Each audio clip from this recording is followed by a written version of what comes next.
Comment dessiner en perspective avec un point de fuite?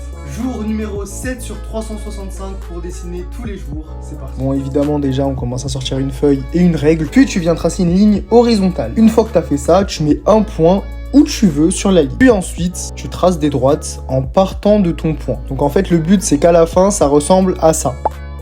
Tu traces des droites verticales et horizontales en parallèle et perpendiculaires par rapport à la première droite que tu as tracée. Et une fois que tu as fait tout ça, normalement, tu te retrouveras avec ça.